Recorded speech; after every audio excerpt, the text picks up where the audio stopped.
Hey Geek, so today I'm going to take you a walk around Vientiane Laos, and this is the tourist spot. This is like Si Hom, and let me show you kind of what I'm seeing. So this is early in the morning right now. This is the touristy area. This is where a lot of people come whenever they're coming to Vientiane Laos, and it's like I guess 8 in the morning. And even then there are some people who are around, but for the most part it is really quiet in the mornings, and those are probably one of my favorite times to actually come out. It's early in the morning or later in the evening when the sun sets, and from a weather point of view it is almost always hot and humid in Southeast Asia, and so those are the best times just purely from a weather standpoint. So as you can see here, people are coming out here. Most cafes are already open at this point. And when it comes to food, Asia is just packed with food. There's food available practically all the time. And so there's never a shortage of really good food. And for me, I really have no complaints. I'm so happy being here and coming out here in the morning. It just gives me a lot of time to think and to relax. And in other Southeast Asian countries where I've stayed, like in Malaysia or Thailand, I wouldn't say it's exactly the same, but they're all very similar, which is a good thing. And then other things, as I'm walking in the morning is, it actually makes me feel really grateful to be able to do this. It was a dream of mine to actually do something like this for many years, probably 15 years I've been thinking about this. But I always had like a lot of fear, I think, which is understandable if you've never done anything like this. I'm in a different country, and even though this is my mother country, it is a different country. I wasn't raised here, even though I was born here. I came to the United States when I was real young, and so true Laotian culture is a lot different from my culture. Even though I am ethnically Laos, I have American culture mostly. And so that was a huge adjustment. And since you are in another country, there's different laws here. Just things are just different, So there's so many things that you have to adjust to and make changes for, because obviously this isn't your country. However, over time, as I got adjusted to it, and thanks to the connected internet world that we live in, it's not as hard as you might think. Like coming here or other places around the world, you could typically just get an Airbnb. You could go to places where they do take credit cards. Obviously you need to do research on all these things. And then, having a SIM card here or eSIM, so you could contact people, learning to use app like WhatsApp, and then transferring money from your main account in your country to a currency here. Once you figure those things out, you could just live normally here.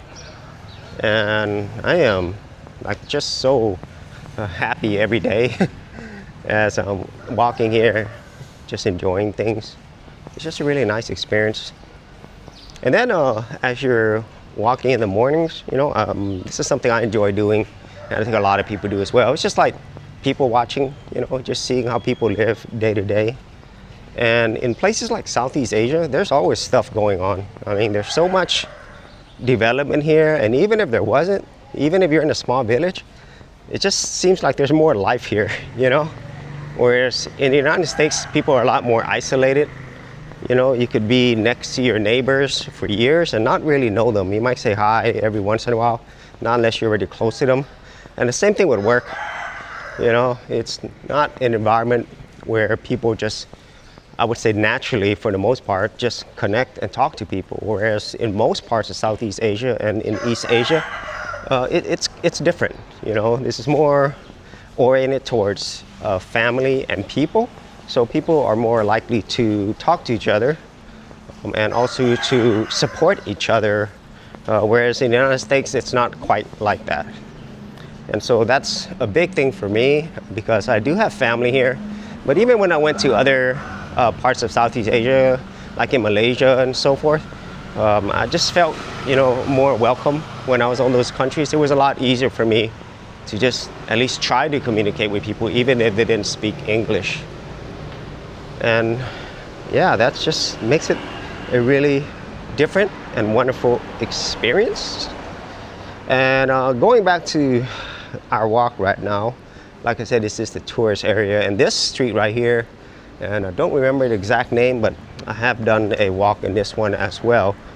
At night it gets packed. There's like motorcycles and bikes everywhere. There's lots of temples on this street. And I do enjoy walking through the temples. And if you are into that, there's like a lot of temples in and around Southeast Asia. But there's so many things to see and do. And in terms of accommodations and stuff, as long as you're in a bigger city or bigger area, I don't think you'll have problems finding a place to stay. Especially Airbnb. Airbnb is like practically everywhere.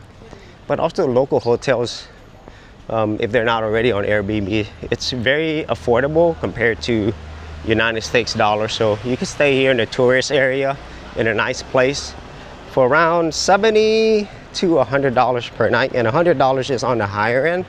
But with that amount of money, you're able to stay in really nice accommodations, and you could definitely get a lot lower as well. And then, you know, in the mornings, you know, if you enjoy coffee, having some croissants, bagels or something, super affordable.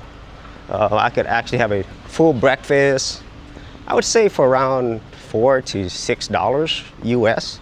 And that's a full meal, you know, my meal, drinks, side items. And for me, it's absolutely delicious. And you can see that in this area, there are a lot of tourists, expats in this area. So you see people from all around the world. And maybe on other videos, I'll show you what it's like to be in a much more local area, which is similar, but it is different because you don't have as many foreigners and tourists. And one other thing that you'll notice here is the sheer amount of variety of food. I mean, it's still mostly Asian, but there's just a lot of food. So this one is Yum Town Pizza. It's Indian and Pakistani restaurant, okay? So you wouldn't think of that whenever you're in a place like Laos, but India is in Asia, so it's not too far away. And another thing that you'll see is, in terms of like tourists, a lot of tourists are not like American and Europeans. Most of the tourists are Asian tourists, you know. They're from South Korea, from Japan, a lot of them are from China. You see people from India, Pakistan. That's what most of the tourists are here. They're not mostly Americans or Europeans. And because of that, you see a lot of influences from China, from Korea and Japan here. And there's a lot of businesses that are here, but they're based out of these other countries. And you know, some of these places I come quite a bit when I'm in this area. But I stay in a local neighborhood with family, so I don't spend too much time here in this tourist area. But it is nice to come out every now and then. And during the evening, this place is really changes. And so I highly recommend that, you know, you come out both in the morning, afternoon, and night just to kind of see the differences. And the afternoon times, as with most places in Southeast Asia, there's not as many people outside because of the sheer heat. It is just really hot. And so depending on where you're at, a lot of people will go inside malls, like in Kuala Lumpur, Malaysia. I spend a lot of time in malls. Here, since I'm here with family, I just like to spend most of my afternoon sleeping. And then the evening time is when you go out, you know, have a nice dinner with family, friends. So more often than not, I just eat at home with family. But here's the street right here, as you can see. And then right in front of me is the Mekong River. And typically I like to walk around, you know, an hour to 2 hours when I'm coming out to walk. So it's a really nice walk for me. And the good thing is there's not as much traffic early in the morning. And if you've never been to Southeast Asia, the traffic here is insane and honestly downright dangerous in some places. So yeah, so that's my morning walk here in Vientiane, Laos. and just showing you what it's like here. And if you do come here to Southeast Asia, for the most part, this is what you can expect, and it's just an awesome time. Every day, I absolutely in shock and in disbelief that I'm here, but at the same time, I'm really grateful to be here. And if at all possible, this is something you can do, then I highly recommend you come check this out. This is an amazing area in Southeast Asia. Every single country that I've been to, I've absolutely enjoyed. So if you actually had any thoughts on this or any other places that you've enjoyed visiting, be sure to leave in the comments area below. And if you did want to see more of my travel videos, I do have an entire playlist. I'll leave in the description area below or up here.